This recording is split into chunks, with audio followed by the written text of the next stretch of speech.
ಸಿಂಹಾಸನ ಇವಾಗ ಮಾಡ್ತಾ ಇರೋದು. ಪದ್ಮಾಸನ ಹಾಕಿ ಹೊಟ್ಟೆ ಮೇಲೆ ಮಲಕ್ಕೊಳ್ಳಿ. ಹೊಟ್ಟೆ ಮೇಲೆ ಮಲಕ್ಕೊಂಡು ಕೈಗಳನ್ನು ಸ್ಟ್ರೆಚ್ ಮಾಡಾದಮೇಲೆ ಭುಜದ ಪಕ್ಕದಲ್ಲಿ ಕೈಗಳನ್ನು ಇಟ್ಕೊಳ್ಳಿ. ಈಗ ನಿಧಾನ ಲಿಫ್ಟ್ ಮಾಡಿ, ಚೆಸ್ಟ್ ಭಾಗ ಲಿಫ್ಟ್ ಮಾಡ್ಕೊಳ್ಳಿ. ಇದು ಮಾಡೋದ್ರಿಂದ ನಾಲ್ಗೆ ಹೊರಕ್ಕೆ ಹಾಕಿ. ಈಗ ನಾಲ್ಗೆ ಹೊರಕ್ಕೆ ಹಾಕಿ ಮಾಡೋದ್ರಿಂದ ಏನಾಗುತ್ತೆ ಅಂದರೆ ಮಸಲ್ಸ್ ಚೆನ್ನಾಗಿ ಎಕ್ಸ್ಪ್ಯಾಂಡ್ ಆಗುತ್ತೆ.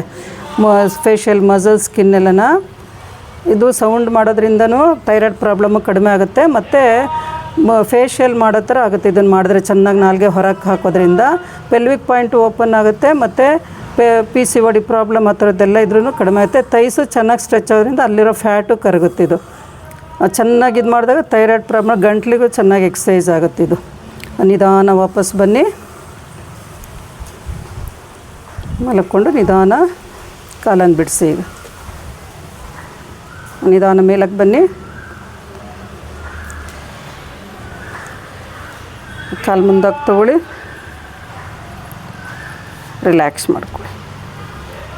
ಇದು ಪದ್ಮಾಸನ ಹಾಕಿ ಮಾಡ್ಬೋದು. ಇನ್ನೊಂದು ಈಸಿ ಮೆಥಡು ಇದೆ, ನೆಕ್ಸ್ಟ್ ವಿಡಿಯೋದಲ್ಲಿ ತೋರಿಸ್ತೀನಿ ಹೇಗೆ ಈಸಿಯಾಗಿ ಮಾಡ್ಬೋದು ಅಂತೇಳಿ. ಪದ್ಮಾಸನ ಹಾಕೋಕ್ಕಾಗದೇ ಇರೋರಿಗೆ ಬೇರೆ ಇನ್ನೊಂದರಲ್ಲಿ ಯಾವ ರೀತಿ ಸಿಂಪಲ್ಲಾಗಿ ಮಾಡ್ಬೋದು ಅಂತ ತೋರಿಸ್ತೀನಿ. ಇದೇ ಬೆನಿಫಿಟ್ ಸಿಗುತ್ತೆ ಅದರಲ್ಲೂ.